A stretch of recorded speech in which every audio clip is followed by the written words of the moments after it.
এতিয়ালৈকে বিছনাৰ পৰা উঠিবই হোৱা নাই। এয়াহে বোৱাৰী, আমাৰ ঘৰ বোৱাৰী আৰু ক'বই নালাগে আৰু ইমান আৰাম বিচাৰে।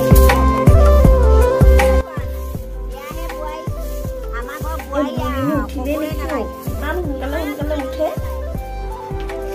মইও উঠো। বুঢ়ীয়ে চাগে বাহিৰ বন কৰিলে। মই গৈ পিনে ব্ৰাছ কৰি ভাতৰ চৌতে লাগোংগে আৰু। ইমান দেৰিলৈকে গোহালিত গোবৰ আছে। গোবৰ অকণ নুচুৱে হাতে। শাহুৱে সদায় চব কৰি খুৱাব লাগিব ইহঁতক। গোবৰ অকণো নুচুৱা। এয়া টাউনৰ কি গাঁৱৰ কি গোটেই কেইজনী একেই আহিলে মোক।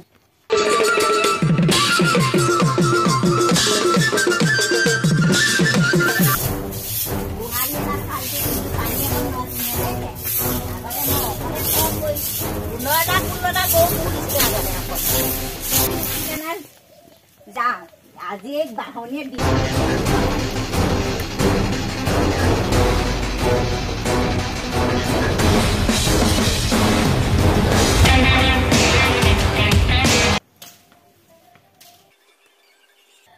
এজনী উঠিলে হ'বলা। তাই ফোনটোৱে বাজি আছে নেকি?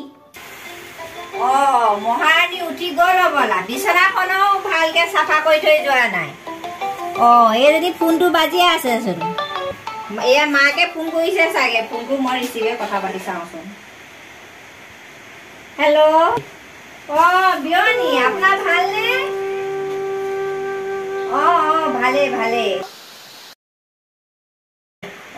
বিয়নী ভালে আছে। নজনাটো শিকাই লৈছো আৰু। নাই নাই নাই, একো অসুবিধা পোৱা নাই। কৈছে ঘৰখন চলাব পাৰিব বুলি ভাবিছো আৰু। তাই ৰাতিপুৱা সোনকালে উঠে। উঠি বাহিৰখন চব কৰি মেলি আজৰি হয়। আজিও তাই সোনকালে উঠিছে। মই এতিয়া উঠিছোহে। এই গৰু গোহালি গোবৰ চোবৰ চব পেলাই মেলি চাফা তাফা কৰি মেলি সোনকালে গা পা ধুৱে আৰু। ঠিকে পাইছো। আমি নজনাটো শিকাই লৈছো আৰু।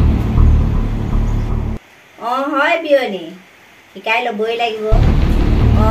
চাহ তাহ খালেনে বিয়নী? নাই, মই উঠিছোহে, খোৱাই নাই, মুখখনেই ধোৱা নাই। হ'ব দিয়ক তেনেহ'লে বিয়নী, ৰাখিছো দেই। বুঢ়ীজনীক মই এনেই বেয়া বেয়া বুলি কৈ থাকো। বুঢ়ীজনী পিছে ভালেই। আমাৰ ঘৰৰ পৰা ফোন কৰিছে মায়ে, ভালকে কৈ আছে। উঠি গলি হ'বলা। যাওঁতে সদায় বিচনাখন পাৰি থৈ যাবি। বাহি বিচনা এনেকে থৈ যাব নাপায় নহয়। মা, মোক মাফ কৰি দিব মা। মই আপোনাক বহুত ভুল বুজি আছিলো। আজিৰ পৰা আমি গোটেইকেইজনী ৰাতিপুৱা সোনকালে উঠি পিনে কাম বনকেইটা মিলা প্ৰীতিকে কৰিম। তহঁতক ভাল বুজিহে চব কাম সোনকালে কৰিবলৈ কওঁ। বোৱাৰী মানুহ দেৰিলৈকে শুই থাকিব নালাগে। সোনকালে উঠিলে তহঁতৰে সুবিধা হ'ব। মোক ফোন মাৰিছিলে নেকি মা? তোৰ ঘৰৰ পৰা মাৰে ফোন কৰিছিলে। ভাল বেয়া সুধিছে। ছোৱালী কেনে পাইছা? মই ভালে পাইছো কৈছো। ঘৰলে মই তহঁতৰ কথাবিলাক লগালে মায়ে বাপেৰে দুখ পাব নহয়। মই তহঁতক কি কাৰণে গালি পাওঁ? তহঁতি ভাল হ'ব কাৰণে গালি পাওঁ। তহঁতে সোনকালে উঠি কাম বন কৰিলে তহঁতৰো আজৰি, ঘৰখনো আজৰি, চবৰে তহঁতৰ মতাকেইটাহঁতক সোনকালে দোকানলৈ যাব পাৰি। মা, আজিৰ পৰা মোক মাফ কৰি দিব মা। এনেকুৱা ভুল আৰু নহয় আৰু। মই বুজি পাইছো আৰু এতিয়া। হ'ব তহঁতি মোৰ ছোৱালী দৰেহে। তহঁতৰ বেয়াটো মই ঠিক কৰিব লাগিব, ভালটো মই চাব লাগিব। আজিৰ পৰা সোনকালে উঠিবি। উঠি মানুহজন মতাটোলে ভাত পানী বনাই খুৱাই বা সোনকালে দোকানলৈ পঠিয়াবি। এতিয়া যা, গা পা ধুগে যা।